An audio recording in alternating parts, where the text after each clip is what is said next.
Hello, and welcome to the second episode of Watching the Watchdogs, the show that shines a light on the misconduct SASP tries to hide from the public light. I'm your host, Lucio Going Upstream. Before I get started, I want to say that we respect each and every police officer on the force. We know your job is not an easy one. We are not trying to drag your name through the mud. We are trying to bring some transparency and accountability to SASP. After the events that took place on the evening of March 15th and the protests that took place the evening of March 16th, Watching the Watchdogs felt an obligation to resume its investigations into SASP. The testimonies we have gathered are eye-opening to say the very least. Tonight, we bring you two stories of citizens who are relatively new to the city. Their testimonies are unbiased. The first story we bring to you comes from a citizen who didn't want to rock the boat and chose to remain anonymous. He also feared police retaliation. Guess I don't really want to put myself out there on the police radar. I mean, listen, I'm in a bit of a weird position because I only flew in yesterday, so I'm at the very, very start of my journey in this fine city. So pissing off the police is not something I want to do this early on. But at the same time, I'm fresh citizen. I've done no wrong. I'm just a civilian out here trying to find my way. And I'm driving my bike. I'm stopped at a red light. Alright, get this. I'm stopped at the red light.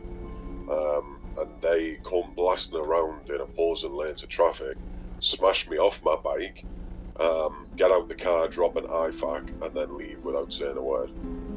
Yeah. So I'm out here like, I had to pay nearly $1,500 for repairs. Like, I'm down to my last $400 right now because I didn't even have my vehicle, because they really fucked it up.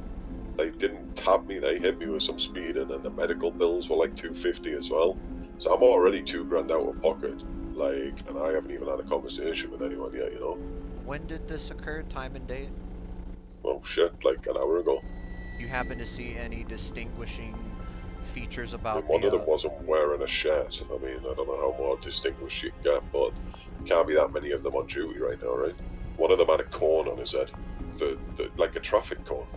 Like, this might have just been a group of gang members who stole a cop car, like the way they were dressed, but they did have, what looked to be full police loadouts on them. The vests, the tasers, the ARs, a lot. But one of them didn't have a shirt on, no pants on, and then one of them had a fucking traffic cone on their head. So I don't know how more distinguished you can get, because I mean, yeah, I can't imagine there's many cops running around like that. Yeah, I mean, I'm too new to be fucking, making enemies, shall we say. Gotta find my own way before I start pissing people off, I'm completely out of pocket here because of these guys, and they didn't even stop to check up on me. They just fucked off. Because he remained anonymous, we must take his testimony with a grain of salt. The next story comes from a close friend of mine, Levi Beckett. He's only been in the city for a few weeks, but his story rings similar to the last one we just heard. So I'm Levi Beckett. I've been in the city for almost 3 weeks now, something like that. And I've had a good experience so far, sort of. Somewhat not with the police, I was driving one time, just minding my own business. I think I was going to repair my car, can't fully remember. Might have just repaired it. And the police just casually crash into me, drive off without saying a word. And when I catch up to them, like myself, to ask them what that was about, they just claimed to never have actually hit into me. So, they just ended up driving away again, and I got nothing in return. They didn't even pay for another repair or anything.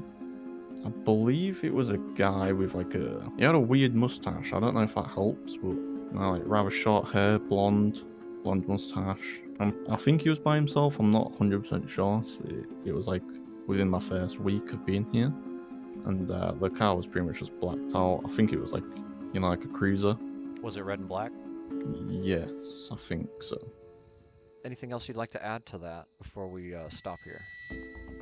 Just it was disrespectful, to be honest. They're supposed to help us out as citizens. They're the police. They're not supposed to really do anything bad, so to say. But crashing into someone, driving off, and then claiming to have not done it is not exactly upholding what they're supposed to, I guess. We have all been in incidents where we hit people we did not see. Saying, "I didn't see it in my eyes," is no excuse for negligence, be you SASP or otherwise. Have you witnessed any SASP officers operating outside of SOP? Do you feel comfortable giving your testimony on the record? If you answer yes, please contact myself or other members of the Weasel News team. Do you have any photographs or videos of the event that took place at PD March 15th? Do you have any video of the protest on March 16th?